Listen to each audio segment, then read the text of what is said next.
Judge Juan Merchan has sentenced President-elect Donald Trump in his hush money case but declined to impose any punishment. AP correspondent Julie Walker reports. Today's sentence by Manhattan Judge Juan Merchan cements Trump's conviction while freeing him to return to the White House unencumbered by the threat of a jail term or a fine. It caps a norm-smashing case that saw the Republican convicted of 34 felony counts of falsifying business records related to a payment to bury affair allegations that threatened to cloud his 2016 presidential run. Yet it didn't hurt him with voters. Trump denies wrongdoing and has vowed to appeal. He was not in court for the sentence, instead appearing by video. At Manhattan Criminal Court, I'm Julie Walker.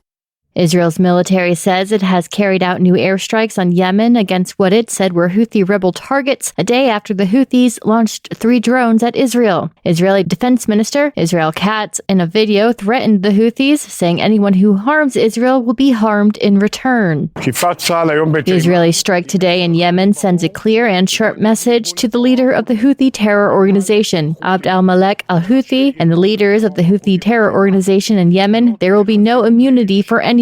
We will hunt you down and destroy the terror infrastructure that you built. Israel's long arm reaches and will reach anywhere. The Houthis confirmed the strikes and said they occurred while people were rallying in Sana'a in support of Palestinians in Gaza. Italian Foreign Minister Antonio Tajani said Friday that he had called for a moratorium on European Union sanctions on Syria for 6 months or 1 year. However, Tajani added during a news briefing in Lebanon that, quote, lifting sanctions is not a national decision, they are a European bloc decision, unquote. This is VOA News. California firefighters are hoping for a break Friday from the fierce winds that have fueled massive blazes in the Los Angeles area, killing at least 10 people, obliterating whole neighborhoods, and setting the nation's second-largest city on edge. Juan Perez from the fire-struck Altadena says he was hoping the fire spared his house, but it didn't. My heart dropped. I couldn't believe it. I couldn't think. It was something so unreal. It was my whole life looked caught in flames. It was unbelievable. The fires have burned more than 10,000 homes and other structures since Tuesday, when they first began popping up. No cause has been identified yet for the largest fires. Ante esta magna Asamblea Nacional, Venezuelan President Nicolas Maduro has been sworn in to a 3rd term despite credible evidence that his opponent, Edmundo Gonzalez, won the latest election. Gonzalez, who left for exile in Spain in September, has repeatedly been threatened with arrest should he step on Venezuelan soil, even though he has vowed to return. The inauguration Friday follows protests in the South American country and abroad against Maduro's increasingly repressive rule. On Thursday, the political opposition's most prominent leader, Maria Corina Machado, reported she was briefly detained by state security forces. The government swiftly denied the accusation, but the claim again drew global attention to Venezuela's protracted political crisis. Bolivariana de Venezuela.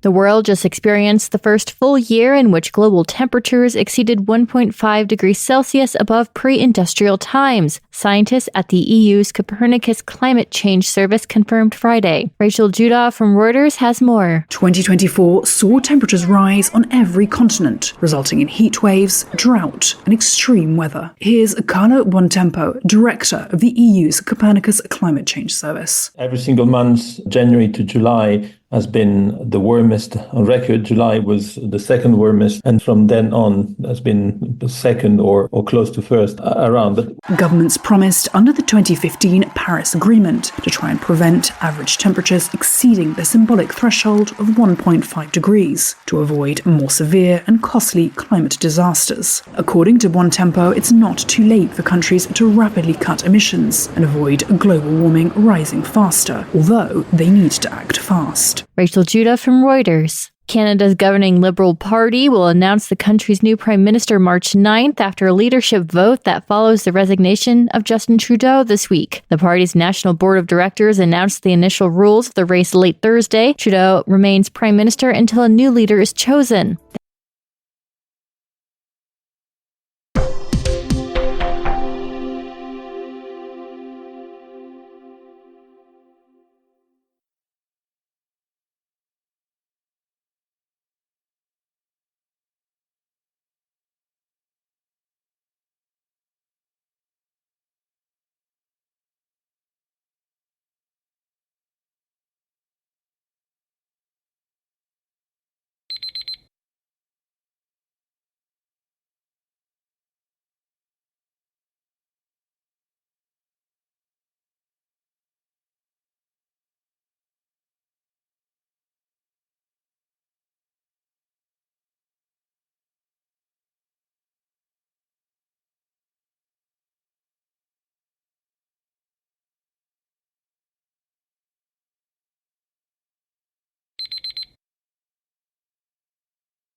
Thank you for watching. Can you do me a favor? Please leave a comment in the comments section below. That would really help. Thank you, and see you again soon.